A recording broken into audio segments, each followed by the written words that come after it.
పాత దినాల్లో 30 ఏళ్ల క్రితం ఇలాగ ఆదివారాల పూట ప్రజలు దేవుని మందిరానికి చేరి వచ్చేవాళ్ళు. కార్యక్రమం అయిపోయిన తర్వాత చివరి లీడ్ చేసే బ్రదర్, ఇప్పుడు మనం అంతా లేచి నిలబడి ప్రభువుకు మన కానుకలు తీసుకొని వస్తామన్నారు. సరే, పాట పాడుతున్నారు. వెనక నుండి వచ్చి కానుకలు వేస్తూ ఉన్నారు. ఇందులో ఒక బ్రదర్ పెద్ద ఆయన ఉన్నాడు.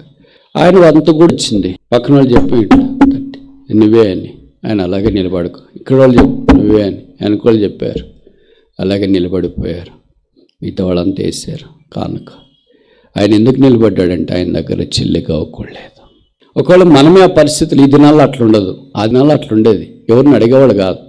ఈ దినాల్లో మనం లేకపోతే ఎవరినో ఒకరిని అడుగుతాం, 100 రూపాయలు ఈ బ్రదర్, ఒక 500 ఈ బ్రదర్ అని, తర్వాత ఇస్తామని. అప్పుడు అవమానమైనా భరించేవాడు కానీ అప్పు అడిగేవాడు కాదు.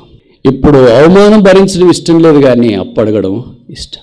లేకపోతే వేషధారణ, ఏదో పేపర్ ఇట్లా మడత చుట్టి ఇలా కనకపెట్టలు వేసేసి నలుగురికి కనపడేటట్లు వేసిపోవాలి. లేకపోతే ఏం చేతిలో ఏం లేకపోయినా అందరితో గుంపులో గోమాదులు వచ్చేసి చేతిలో ఏదో బైబిల్ అడ్డం పెట్టి ఈ వేషధారణ పనులు ఎక్కువ చేస్తుంటా. అందుకే దేవుడు మనల్ని ఏం ఆశీర్వదించలేకపోతున్నాడు. ఆయన అలాగే నిలబడిపోయాడు. ఎవరేమి తన దగ్గరికి వెళ్ళి బాధ పెట్టేవాళ్ళకి కూడా ఏం కాదు, అలాగే నిలబడన్నాడు. ప్రభా, రిక్తుడనే నీ సన్నిధిలో నిలబడ్డాను, ఏమీ లేకుండా నాకు చేసావు.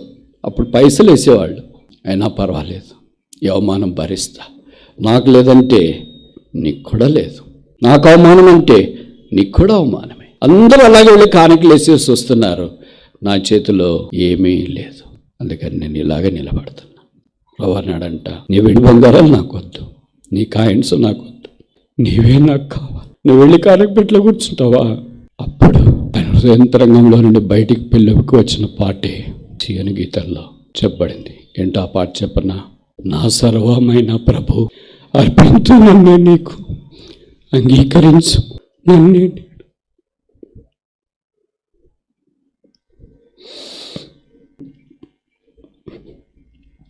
ఈ పాటలు ఇస్రూంలో కూర్చొని కవితలుగా రాయబడినవి కాదు.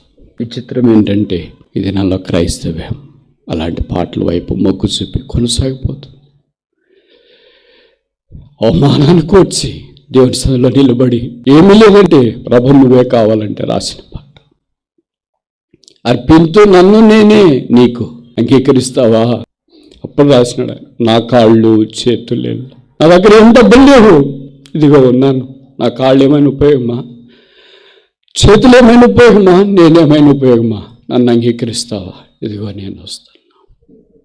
అలాగే ఆరంభించబడిన సాక్షి, అలాగే ఆరంభించబడింది క్రైస్తవ జీవితం. ఓ క్రైస్తవం ఈ దినాన్ని ఎక్కడ, దేవుని భయం ఎక్కడ?